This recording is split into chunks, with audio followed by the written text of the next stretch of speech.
Friends, welcome back to my channel. I hope आप लोग स्वस्थ होंगे, मस्त होंगे।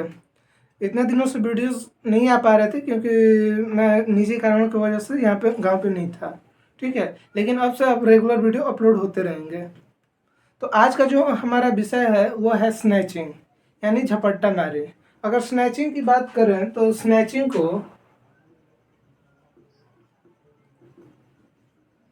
बीएनएस की धारा 304 में परिभाषित किया गया है। ठीक, अगर इसकी परिभाषा को देखा जाए तो कहता है कि theft is snatching if in order to commit theft, the offender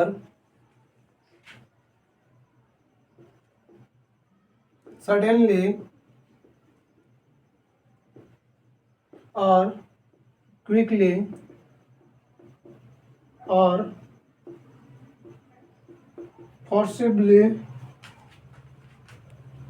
seize or secures or grab or take away from any person or from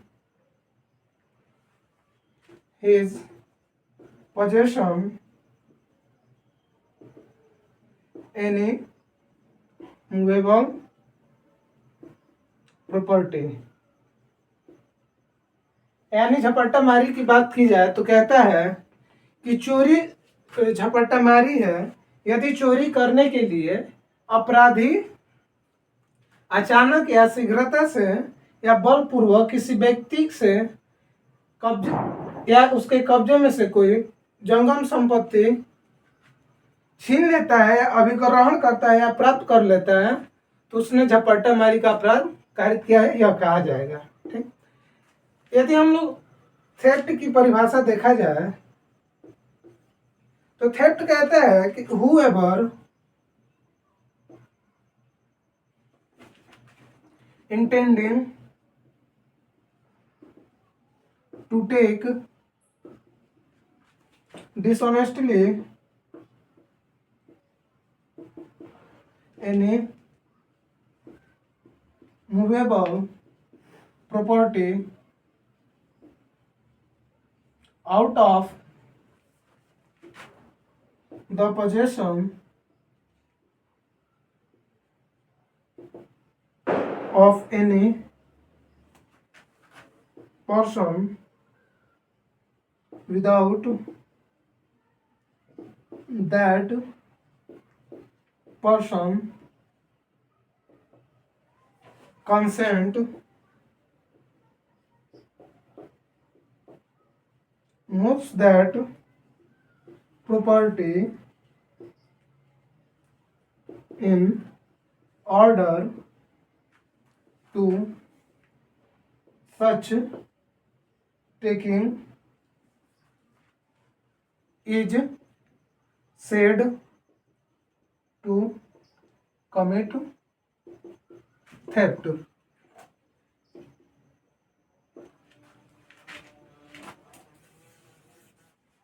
ये रहा स्नैचिंग का परिभाषा और यह है थेफ्ट का परिभाषा। अगर थेफ्ट की परिभाषा को देखा जाए तो कहता है कि जो कोई बेईमानी के आशय से किसी व्यक्ति के कब्जे में से कोई जंगम संपत्ति उसकी इच्छा के बिना अपने कब्जे में लेता है या इस तरीके से हटाता है तो यह कहा जाएगा कि उसने चोरी का अपराध किया है।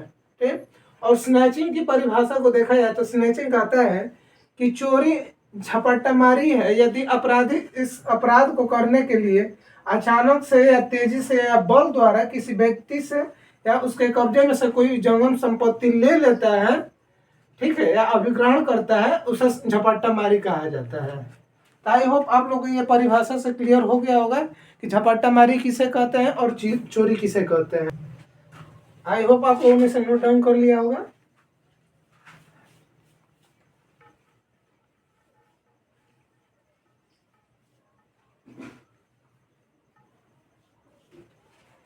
अगर इसका डिफरेंस की बात किया जाए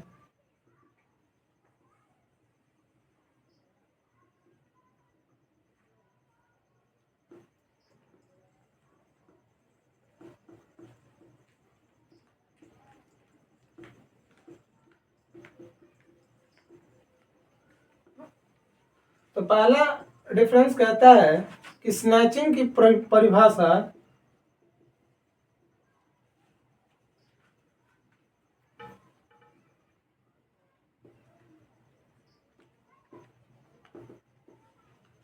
अंडर सेक्शन 304, यानी कि स्नैचिंग की परिभाषा 304 के अंतर्गत परिभाषित किया गया है, ठीक है। और थेफ्ट को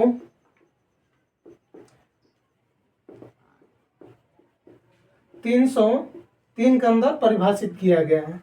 अगर इसका दूसरा अंतर की बात किया जाए तो कि स्नैचिंग के अपराध कारित करने के लिए उसमें थेफ्ट ऑलरेडी अपराध, जो चोरी का अपराध है वो कमिट होता है, ठीक। यानी इन कमिटिंग